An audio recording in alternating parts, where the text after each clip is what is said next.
मुख्यमंत्री पुष्कर सिंह धामी ने आज देहरादून में परेड ग्राउंड के नजदीक कनक चौक पर देश के पहले सीडीएस जनरल बिपिन रावत की प्रतिमा तथा स्मारक स्थल का लोकार्पण करते हुए कहा कि जनरल बिपिन रावत की स्मृति को चिरस्थायी बनाए जाने के लिए प्रदेश की किसी बड़ी परियोजना का नाम उनके नाम पर रखा जाएगा।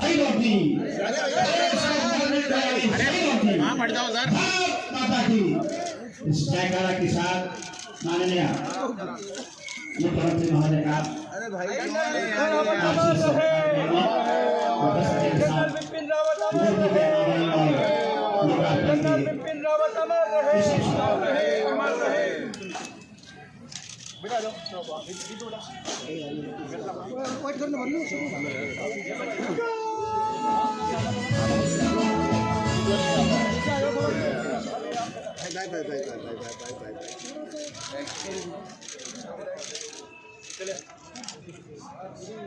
बेटा जाओ अरे जाओ कुछ काट दियो तो क्या पड़ेगा बेटा जाओ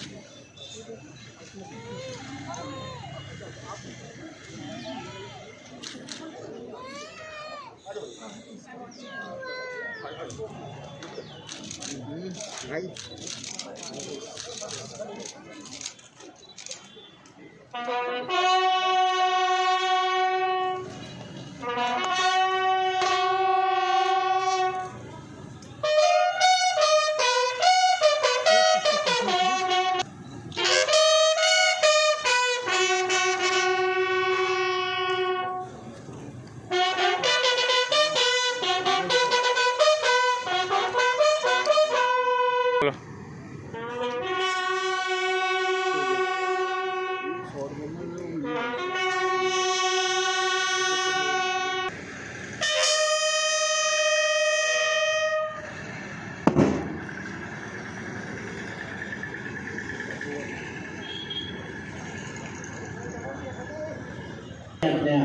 स्थान लेने के लिए इधर माननीय मुख्यमंत्री महोदय के द्वारा आज के इस कार्यक्रम में हमारे मंत्री उत्तराखंड सरकार आज के इस मंगलमय कार्यक्रम में यहाँ पर उपस्थित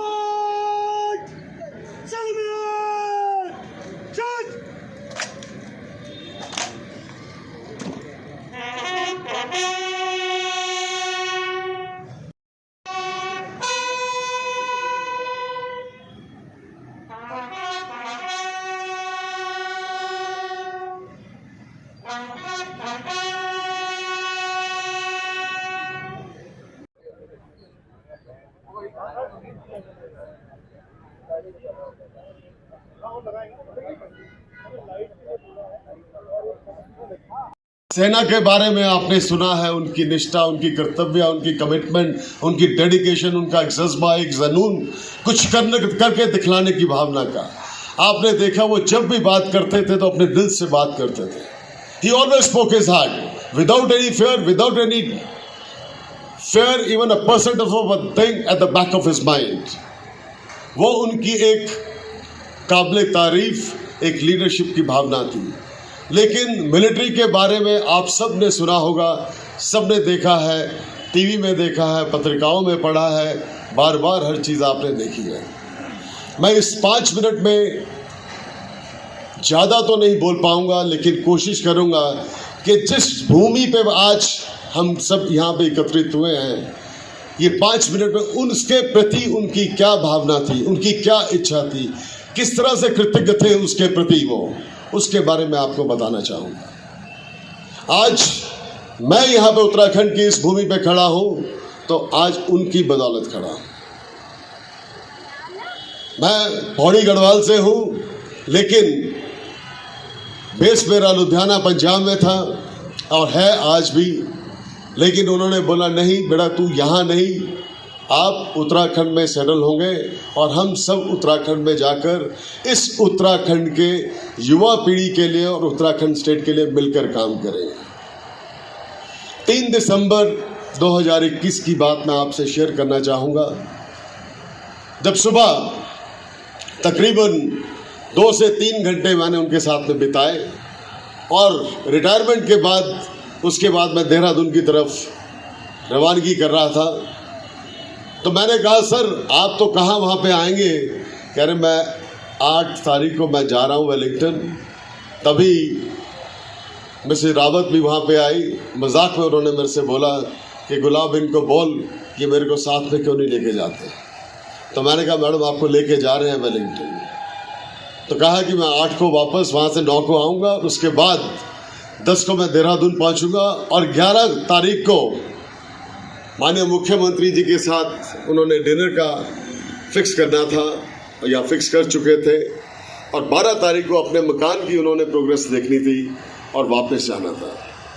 तो उस दिन उन्होंने मेरे से ये कहा कि मैं चाहता हूं कि आप जाकर किसी भी तरीके से इंटीरियर में अपने उत्तराखंड के यूथ के साथ कनेक्ट हो जाए, आप ग्राउंड तैयार करो, किस तरीके से हम उनकी एजुकेशन को बढ़ा सकते हैं, किस तरीके से हम उनकी कमिटमेंट को बढ़ा सकते हैं, किस तरीके से हम उनका फ्यूचर बेहतर कर सकते हैं। मैं ये चाहता हूं कि इन चीज़ों पे हम काम करें। मैं आपसे एक छोटी सी चीज़ शेयर करना चाहूँगा। एक पायलट प्रोजेक्ट के तौर पे उस टाइम पे हमारे मुख्यमंत्री त्रिवेंद्र जी होते थे, तो उन्होंने 8 से 10 बच्चे यहाँ से बुला करके उत्तराखंड भवन में रखे और कहा कि इनको हम यहाँ पे कोचिंग करेंगे एज ए पायलट प्रोजेक्ट, और इनको इंजीनियरिंग, मेडिकल और आगे कंपटीशन के लिए तैयार करने दो और फर्दर हायर स्टडीज़ करने दो।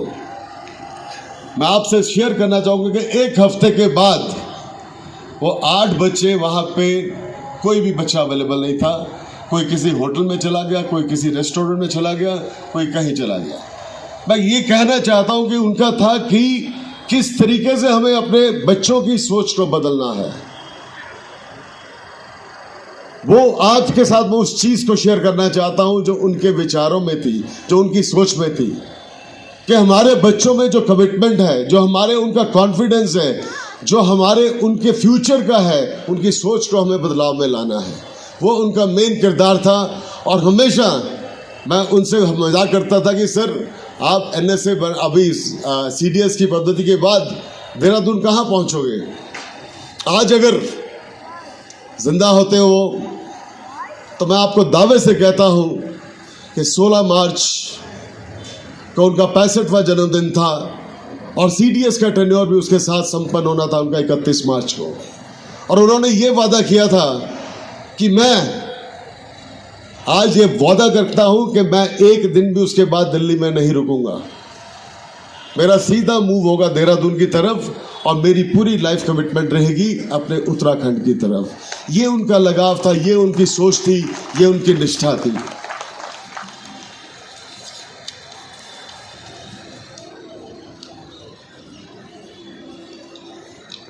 मैं चाहूंगा जो मैंने उनसे सीखा और जो वो कम्युनिकेट करना चाहते थे, सबसे पहला उनका एक सोच थी। मैं आपसे कहना चाहूँगा कि खुशकिस्मत हूँ कि मेरे को उनको बार बार मौका मिला उनके साथ नज़दीक से काम करने का और कुछ सीख लेने का। सबसे प्रथम था उन्होंने कहा ये संसार आपका युद्ध का मैदान है, इसमें आपको अपनी लड़ाई खुद लड़नी है, चाहे वो एजुकेशन की है, चाहे वो आपके कंपटीशन की है, चाहे वो करियर की है और या करप्शन है। ये लड़ाई आपको खुद लड़नी है, खुद आपको अपना योद्धा बनना है। और कोई इसमें गलत राय नहीं थी और कोई गलत सोच नहीं थी। सेकंड था उनका कि never be scared of a failure, कभी असफलता से मत डरो। असफलता एक आपकी लाइफ की बहुत बड़ी सीख है। सफलता तो 2 दिन की खुशी है, उसके बाद आदमी उसको भूल जाता है, लेकिन एक असफलता आपको जब मिलती है तो वो आपको कई किस्म की सिखलाई साथ में देके जाती है। तो never be scared of the failure, ये उनका सेकंड तत्व था।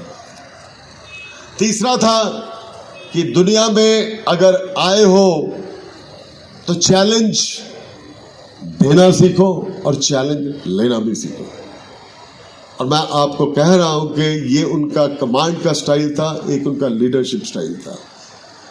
और जिस तरीके से उन्होंने स्पेस दिया हर जगह पे अपने जूनियर्स को ग्रूम करने का और आगे बढ़ने का, शायद ही मैं कहता हूं कि कोई ऐसी लीडरशिप आपको मिलेगी जो आपको इस तरीके का मौका दे सकती है।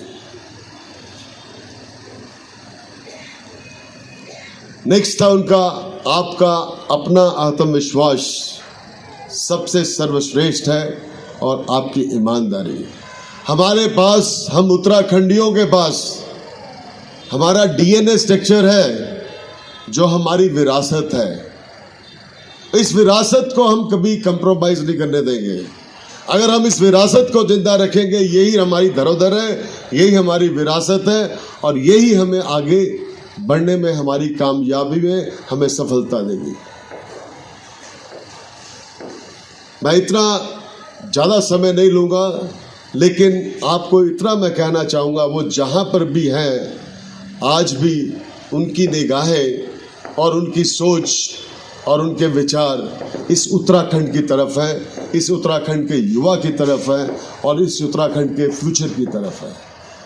इतना मैं आपको दावे से कहता हूँ। और जब भी उनको मौका मिलता था वो हमेशा यही देखते थे कि हाँ, मैं उत्तराखंड के लिए कैसे क्या काम करूँ। ज़्यादा समय ना लेता हुआ सिर्फ कुछ एक अल्फाज उनके बारे में कहूँगा कि जिस जिंदगी को तूने फिक्र से जिया, उसी जिंदगी को उसने गर्व और फक्र से जिया। अंतर बस इतना है कि तू जिया वेतन के लिए और वो जिए वतन के लिए। ये निष्ठा थी उनकी, ये उनकी प्रतिबद्धता थी, ये उनका लीडरशिप थी।